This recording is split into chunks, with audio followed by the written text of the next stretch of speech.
the highest scoring American-born player to ever live. I don't know about that. There's some pretty good ones out there right now. Well, they still haven't There's beaten one your record. right here in Toronto. He is pretty good, but I don't think he's gotten close to 148 points yet. He should get there. He's got quite the team, quite the centerman. Actually, wingers. Yeah. He plays center sometimes, but with Mitch Marner, that's quite a line. It is. I don't know, who is it? Yarmark on the... Yep. So, and then you got Nylander on the second line. Nylander's a player, Tavares. They got a lot of talent. It's great to see them play well last night. The Thursday leading into it, everyone was a lot of clenched butt cheeks in Toronto. Yeah. We've got a Sabre guy over here, too.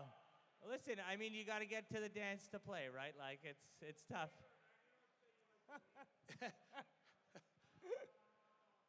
We had our battles against the Leafs. It was a lot of fun. My dad's favorite team. My dad loved it. Which leads me to my first question. Where was your favorite place, like outside of your hometowns when you're playing there, what was your favorite place to play on the road? I love playing in Montreal. I love playing in Boston Garden, Maple Leaf Gardens, and Detroit, the old Olympia. I love the old buildings. There was so much, It's like, I love the odd.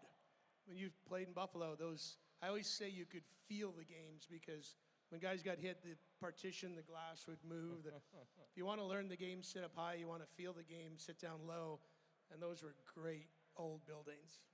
That's awesome. And do you feel the game has lost a lot because there really isn't any of those old buildings left? I mean, the game is so fast. The game is in such great shape, but I don't think you're as close as you used to be. Mm-hmm. The buildings are bigger. They're taller. They're wider.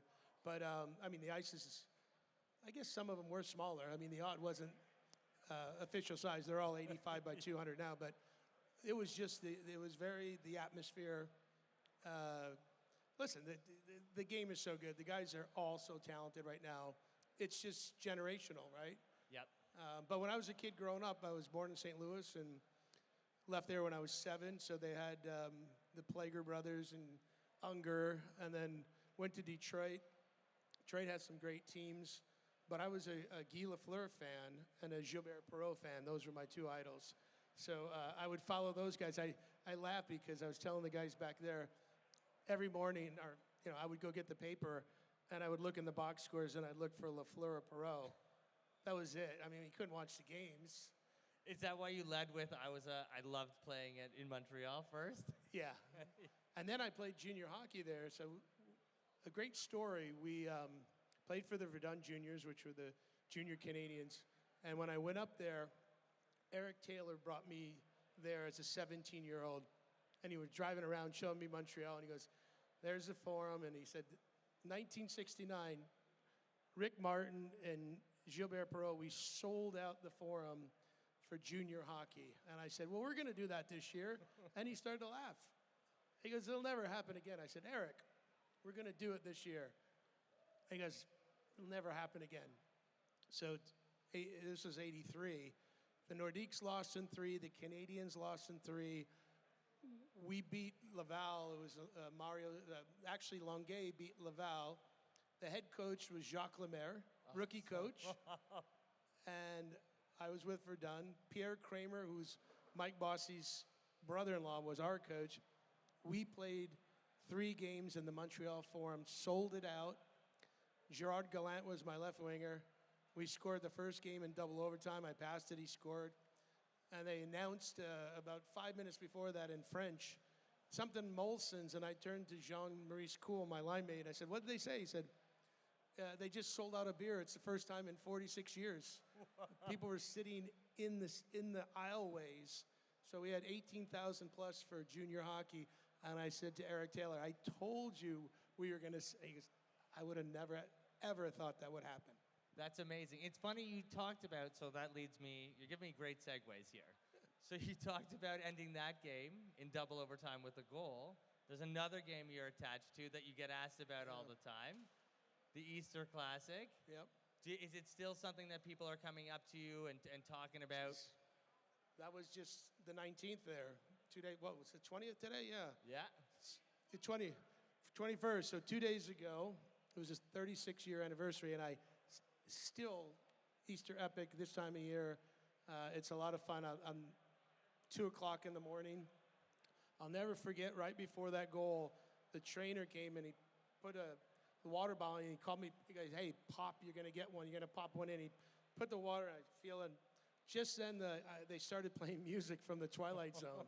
So you're da-na-na-na-na-na, and I literally looked up. It's 1:57 in the morning, 75 shots, 7 periods, 57. I look, and there's people sleeping in the stands. I said, this is not happening. And I covered for Gordy Dineen, and he pinched in, threw the puck around the front of the net. It went off Langway's stick, and I literally spun around and just shot. And thank God the puck was on edge, because Kelly Rudy played unbelievable, 75 shots. Bob Mason, I think, had 57. And I just shot it, and it kind of dipped, and I heard the post, and the next thing I knew, it was in, because those guys were saving them like they were beach balls. But, and then just huge adrenaline. We got home, landed at 6 a.m. after everything, got home at 7, woke up at 12, went to Easter Mass, came home, went to sleep, caught the bus at 6 o'clock to drive to Philly to play the next night, and we beat them in overtime 2-1 that night. You must have lost so much water weight over those Clark Gillies lost days. 12 pounds. Clarky was 224, and he ended up 212. He goes, "I should do these 7-hour games more often, 7 periods." I mean, we started at 7 o'clock, and we ended at 2 in the morning. It's unbelievable. Like, it was a true marathon. Like, having fans sleeping in the audience makes sense. And you know what? Back then, Mikey, it was the only game being played. Every other series finished in 5 or 6 games, so it was the only Game 7. My favorite story was there was a couple that fell in love at the arena at Landover, and they came there right before their wedding. No, they wanted to visit the place they met. Yeah. So they stopped off in the tux, and then she had her dress, and then they went to the wedding. And then they came back after everybody left and said, "Let's just go back anyway." And they actually came back for the final part of the game. That is an awesome story, an incredible thing to be a part of. You were a part of history, which is really, really neat. A lot of good memories. I've got a couple more questions for you. You've played with a lot of great players. You see a lot of great players. First, who's the best player or favorite player that you played with? Not necessarily the best, but the favorite player that you played with over the years. I have to say McGillney. Yeah. I mean, Alexander McGillney. People don't know this. This is a good stat. We traded Dave Anderchuk at the trade deadline to Toronto for Grant Fuhrer. It was a great trade for everybody, but he scored 55 goals that year. He had 45 with us when we traded him. If we would have kept him, and we ended up sweeping the Bruins in the first 4 games, so it was a win-win, and Dave Anderchuk was a great Hall of Fame player, as is McGillney, who I think should be in the Hall of Fame. Yep. But we would have been the only line in the history of the game, all 3 50-goal scorers on one line. It's never happened. It's crazy. It would have happened if he prorated, but still hasn't happened. But McGillney was unbelievable. Listen, I played with Trottier, Bossy, Potvin, Nystrom, Gillies. I played with, obviously, Dale Howardchuk, God bless him. Unbelievable player. McGillney, Anderchuk, Fuhrer, Hasek. And then I went to the Rangers, played with Gretz. Brian Leach, Richter, Adam Graves, who's unbelievable. So I was very lucky. The old joke, I was traded twice and never changed my license plate. One state, I don't think that happens to an athlete in any sport. But yeah, it was all New York, and I really, really loved my career. It was a lot of fun. Great players to play with. In fact, I think you're the only player to play in all 3 just New York those teams. 3. Yeah. There's actually 5 total, but they played for other teams. Yes. I was the only one that actually played for just 3 teams. That's kind of hard to do. You can only do that in California and New York. Yeah, I was just going to say, there's not many places you usually can do get that. traded across the country. I got traded in the same state, so not so bad. Very cool, very cool. And then now, last question for you. Lots of talent in the league now. Super fast game. Lots of great players. Who's your favorite to watch? That's tough. There's so many good players.